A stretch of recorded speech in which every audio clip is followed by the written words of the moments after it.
Good afternoon बच्चों। आज हम आपको हिंदी प्रवक्ता श्री राजेश कुमार मिश्रा द्वारा ये बताने जा रहे हैं कि आप इस समय एग्ज़ाम काफ़ी करीब है, आप अपनी प्रिपरेशन तैयारी कैसे करें, किस ढंग से पढ़ें कि जिससे आपको सर्वोच्च स्थान हिंदी में प्राप्त हो सके। अब इनका इंटरव्यू कराने जा रहे हैं श्री राजेश मिश्रा जी। बहुत बहुत धन्यवाद। प्यारे बच्चों, हिंदी में अधिकतम अंक प्राप्त करने के लिए सर्वप्रथम अध्यापक द्वारा पढ़ाया गया जो भी महत्वपूर्ण चैप्टर हैं आपके हिंदी साहित्य में, जैसे पहला चैप्टर है वासुदेव सर अग्रवाल, दूसरा हजारी प्रसाद द्विवेदी, तीसरा प्रोफेसर जी सुंदर रेड्डी और चौथा एपीजे अब्दुल कलाम। इन विद्वानों के, इन कवियों और लेखकों का जीवन परिचय के साथ साथ आप उनके गद्यांश के प्रश्नों का उत्तर पूर्णतः रिवीजन कर लीजिए।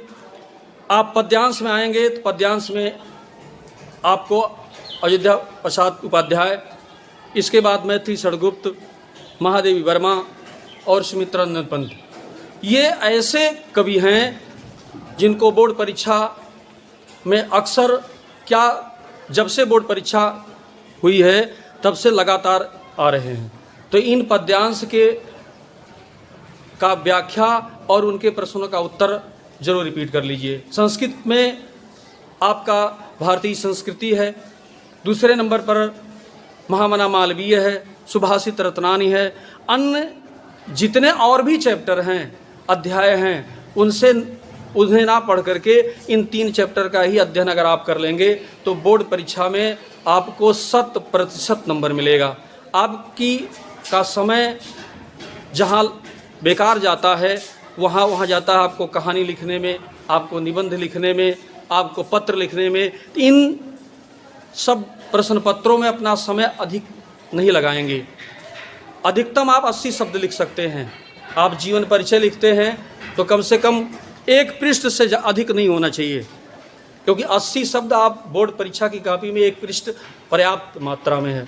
आप कहानी लिखते हैं तो कहानी का जो मूल उद्देश्य है, किसने लिखा, जैसे बलिदान कहानी है, इसके बाद आकाशदीप है, और भी जो कहानियाँ अन्य हैं, उन कहानियों को केवल आप सारांश के रूप में लिखें, कम समय में लिखें, और जिन्होंने लिखा है, किस उद्देश्य से लिखा है, उन लेखकों के बारे में अवश्य लिखें। इससे आपको 100% नंबर मिल सकता है। निबंध में आइए तो निबंध में आप बहुत बार गलतियां करते हैं कि आप रूपरेखा नहीं लिखते हैं, क्योंकि रूपरेखा पर आपको 40% नंबर मिलता है। जिस निबंध में आपने अगर रूपरेखा नहीं लिखा तो आपका 40% नंबर कट जाता है। इसलिए आपसे यह निवेदन है, और यह जान लीजिए कि निबंध लिखते समय इतना जरूर ध्यान दें कि रूपरेखा अवश्य ही लिखें। आप अंदर क्या लिखते हैं उसका उद्देश्य नहीं है, आपकी रूपरेखा क्या लिखी गई है, यह एग्जामिनर यही चेक करता है।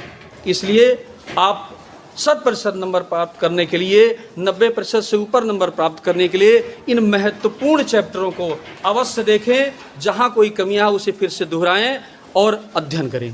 धन्यवाद। बहुत बहुत धन्यवाद मिश्रा जी। अभी आपने बच्चों मिश्रा जी द्वारा सुना कि हिंदी में कैसे तैयारी करेंगे।